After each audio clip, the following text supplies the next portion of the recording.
Wacky Wednesday, everybody. Moving the chains. We're back at it. Got me feeling nicey. Woo! Let's go.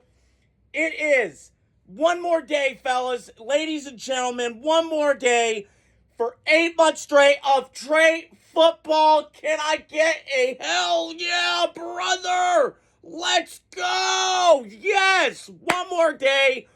My summer sadness is cleared. We got a lot to talk about today. Got to talk about the Christian Wilkins thing, my Raiders, what the hell that was about, bringing kissing booths and all that weird foo-foo ass shit. I got the dumbass Davante running his yapper with Jimmy G. God help us. And I'm going to touch on the AFC South. So I want to start off at the top with the Christian Wilkins thing that I saw transpire and got released this weekend. So I wanted to wait and kind of discuss what I thought was the reason. And then my dad tonight when I was at the gym, got a good workout in. He sent me a text. He always sends me Raiders like news and stuff, and I gotta kind of correct him on it. Is that Max Crosby said this very candid, and I don't want to give the whole quote away, but he kind of said, yeah, locker rooms and stuff like that, guys slapping each other on the ass, whatever. Locker room bullshit. That's cool. Whatever. I'm all for it. I've been in football locker rooms. I get it. In high school. So I get it. But when you're bringing kissing booths in, man, and you start kissing people on the head, I'm out. Some guys are for that, some guys aren't. I'm not going to dive into the sexual orientation of other people, but I just thought it was a little bit out of bounds, a little bit weird. And I think the reason why, at the time when they signed him, I was all in. I'm like, damn, we get Christian Wilkins coming off a 9.5 sack season 2 years ago. I'm like, damn, okay, like, you pair with Max Crosby, you got Malcolm Kuntz off the edge, you got some guys, and a Butler inside. I'm going, okay. Now you got a good front four going with the Raiders. So, the Raiders' rush was intact. But now, it's not. And they're going to have to rely on some guys. Malcolm Kuntz comes back. Adam Butler's still there. You got a nice 2-year contract, very underrated player.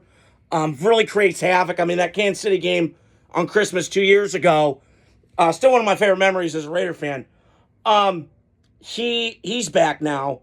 So I think, but the other thing we're missing, and I'm going to say this from my view, is like, if it was me being the GM or like Mike Kesnick or like us two together, we wouldn't know what the fuck we're doing. I'm not calling him out, Mike, but I'm just being honest here.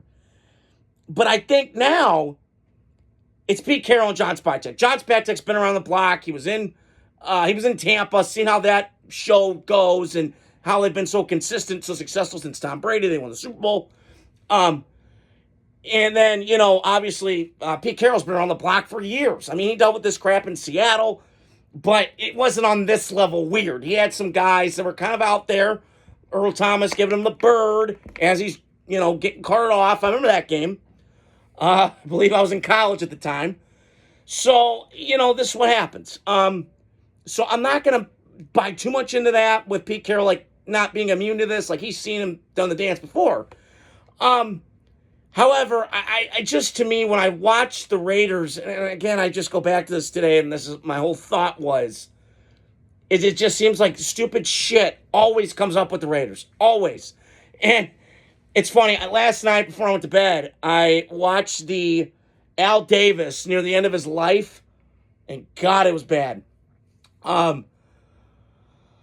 Where he fired Lane Kiffin over the overhead projector. And it's not on that level weird with the Raiders, but it's up there, man. This is weird. And it just seems like, to me, I'm glad we got Spytek and we got Pete Carroll in the building because we need a little fire. We need a little kicking ass. Like, it's time. I've been seeing this for 20 years. Let's do something. Let's change it. Let's go.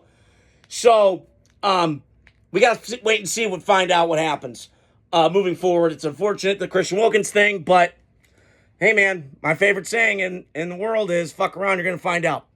So, I saw this today, and I just had to howl. So, you guys know my stance on Davante Adams. I think he's a great player. A little bit past his prime, but still really good. Still don't know why he went to the Raiders. I get it at the time. You want to go see your homie Derek Carr and all that stuff. I get it. But it blew up in your face. And then you kind of, I would say, kind of acted weird when you started losing all the games that you originally winning in Green Bay. I got to be candid and frank, Davante. That's on you, bro. Like, you chose that. You wanted to go to the Raiders, back home, see your homies, see your family. I get it. I'm off, mobility. It's pro-mobility. If you want to do whatever's best for you. But I think what Davante saw was grass is always green on the other side, when a lot of times it's not. I think Davante and Aaron had it made. They went to different organizations, kind of shittier ones. And I'm a Raider fan. I got to be honest. We're kind of shitty. I got jokes in college. Nick Deaton knows this better than anybody. You shit in a brown paper bag, that's the Raiders. I got that all the time in college. So, but Davante, again, like, he's a clown. And anything he says, I just take with a grain of salt. And, shame on him and Jimmy, yucking it up. Oh, it was miserable. Some of that, yeah, it was miserable. But, Davante, you chose this. Like, if you hadn't gone, I wouldn't have been making fun of you. But, like, you made it easy for me to make fun of you because you're bitching about losing when you chose the Raiders, who have perpetually lost for 20 years. We've only made the playoffs 2 times in 14 years. It's hard to do. So, unlike Green Bay, who's made it 14 times since 2000. So, I just, it makes me laugh. But that's what I have to say about those two subjects with the Raiders. And tomorrow I'll go into the AFC West version with my Raiders tomorrow. But tonight I want to talk about the AFC South. So, last year we all know Houston won this division 10-6. As I'm recording this right now, I'm looking at my cheat sheet here. I still have Houston winning the division. I believe they'll probably have something like that record-wise this year in terms of 10-6, 11-5. I just kind of feel that way because their offensive line is still a work in progress. I mean, I was reading all this on NFL.com Monday morning, and I saw it clear as day last year. I was on here. Their offensive line was awful. And some of that's on C.J. Stroud, some of that's on him. The offensive line was bad. Tunsil getting holding penalties and just not, reading your cues offensive line, not blocking your guy, putting a hat on a hat, blocking somebody. But I still think C.J. Stroud's good enough and elevated enough people around him to make it work. And he's worth that money. So, and I love D'Amico Ryans. I love what he stands for. He's a no bullshit kind of guy. Ex-player, badass, tough guy.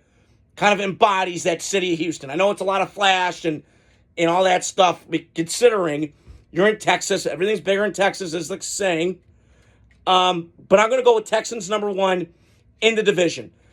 This was a close call for me on the 2 and the 3 spot. I'm going to lean the Colts just because I like their team overall a little bit better than the Titans.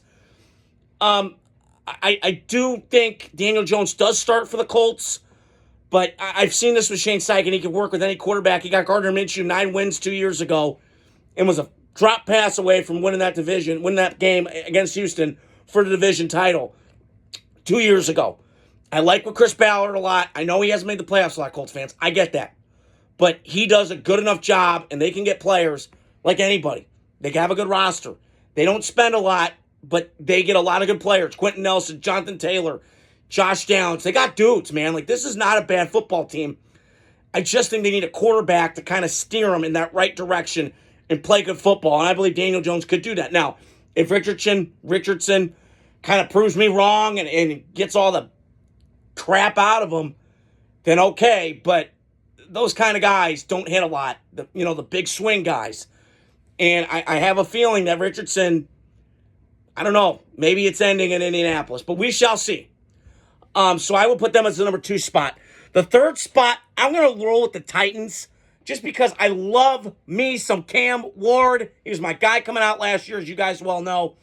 Shout out to my Aunt Colleen Naraki, her husband Mark. Played with Bill Callahan. Played with him in college at Benedict. And then blocked for him. And he's been following his career ever since. He's now the O-line coach in Tennessee with his son Brian. I believe Brian Callahan is as good as an offensive coach in this league. I thought he did wonders with Joe Burrow. We knew that. And I thought he did okay things with Will Levis, but Will Levis just turned the ball over being a dumbass.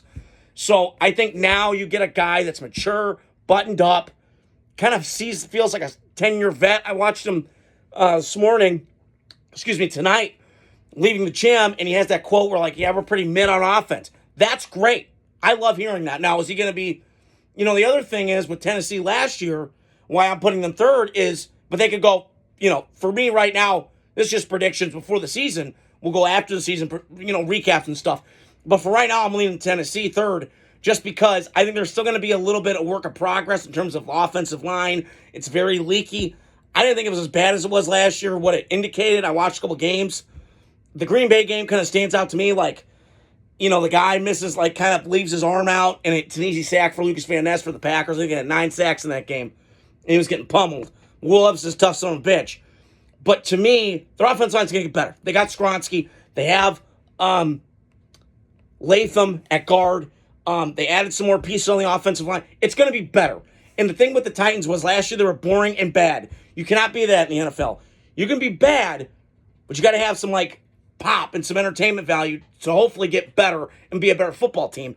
I didn't feel that way with the Titans last year, but I feel they are now because of Cam Ward and his mentality. I kind of dig it.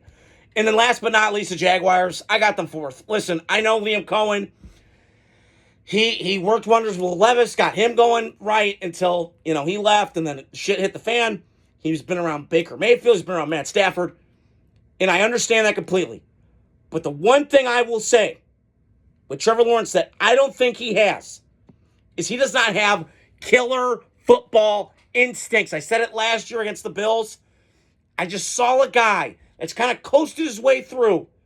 And I think Liam Cohen's going to turn on this kid real fast because he's going to look at it and go, I was around 2 dudes, and Matt Stafford and Baker Mayfield, who were ultimate badass, tough guys, war daddies, do anything to win a fucking game.